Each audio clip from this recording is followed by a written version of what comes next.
શું તમે ક્યારે તમારા મમ્મીના પર્સમાં એક એક રૂપિયાના 10 સિક્કા નાખી અને 10 ની નોટ લીધી છે?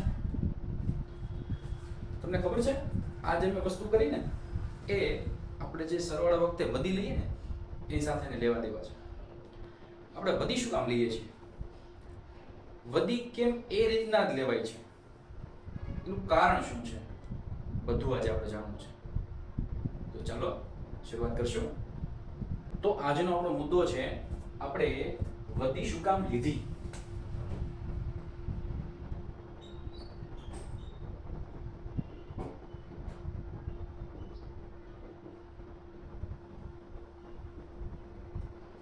આ વસ્તુ છે ને આપણે એક ઉદાહરણથી સમજવાની કોશિશ કરીએ.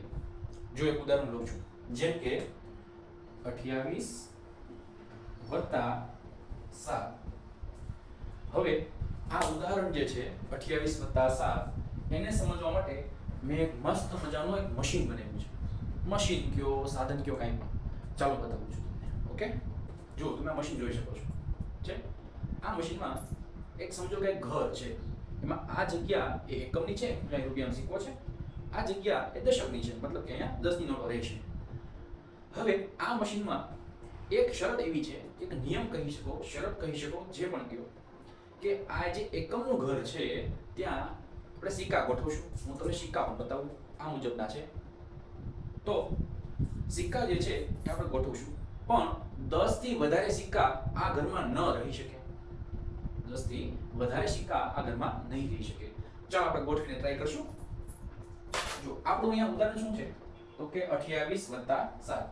તમે આગળ ધોરણમાં ભણી ચૂક્યા છો કે એકમનો અંક કોને કહેવાય અને દશકનો અંક કોને કહેવાય. અહીંયા આપણે ટ્રાય કરીએ કે ભાઈ 8 નો જે છે એ એકમનો અંક છે. તો સૌથી પહેલા આપણે એકમનું જે ઘર છે ત્યાં આપણે 8 સિક્કા મૂકશું, કેમ કે આપણે 28 રાખવાના છે. તો ચાલો મૂકીએ. 1 2 3 4 5 6 7 8. 8 સિક્કા થઈ ગયા. હવે આ બગડો જે છે એ કેનો અંક છે? દશકનો અંક છે. તો દશકના ઘરમાં કેટલા લોકો છે? 2 લોકો છે. તો આપણે દશકનું જે ઘર છે ત્યાં 10 ની 2 નોટ લગાવશું. ચાલો મૂકીએ. પહેલી નોટ અને બીજી નોટ. જુઓ છો તમે? તો અહીંયા એક એકના 8 સિક્કા અને 10 ની 2 નોટ, એટલે 20 અને 8 એટલે 28 થઈ ગયા. હવે આપણે કેટલા ઉમેરવાના છે? તો ઉમેરવાના છે કેટલા છે? 7 છે. હવે 7 છે એ એકમનો અંક છે. તો આપણે હવે 7 સિક્કા ઉમેરીશું.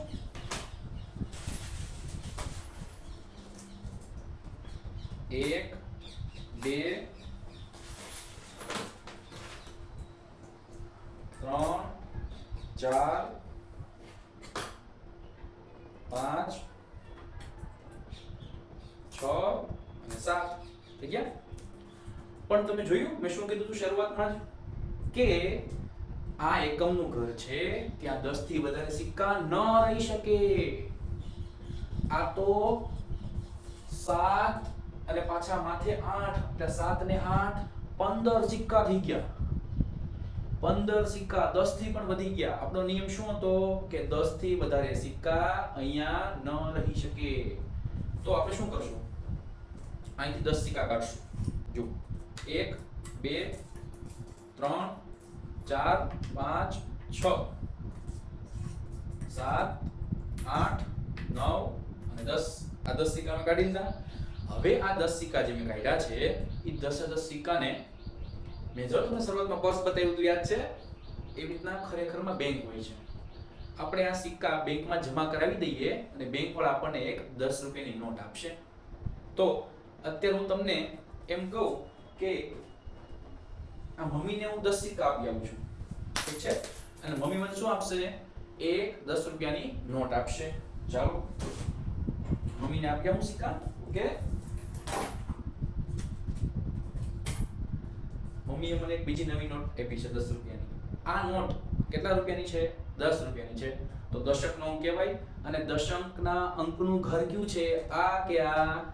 વેરી ગુડ, આ આગળ છે તો આપણે આને અહીંયા મૂકી દેશું. યસ. હવે તમે જુઓ સિક્કા અહીંયા કેટલા વિધા છે આપણે ગણીએ ઓકે. યસ, ચાલો ગણો છો. 1 2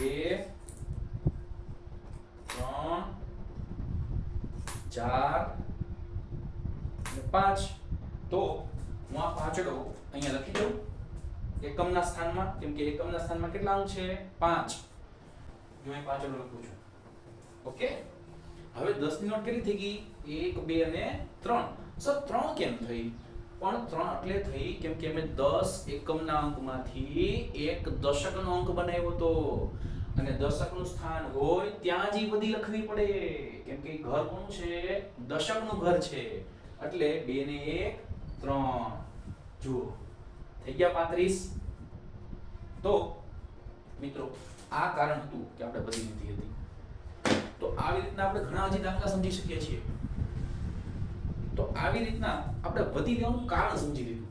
ઠીક છે કે ભાઈ એકમનો અંક હોય તેમાં 10 થી વધારે સિક્કા ન રહી શકે.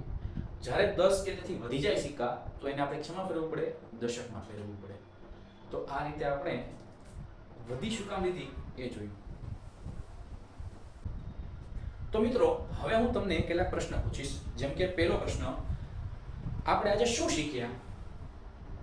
બીજો પ્રશ્ન, મારી પાસે 12 1 રૂપિયાના સિક્કા છે તો હું એકમના સ્થાનમાં કેટલા સિક્કા મૂકી શકીશ, અને દશકના સ્થાનમાં શું કોઈ નોટ બની શકશે? Thank you.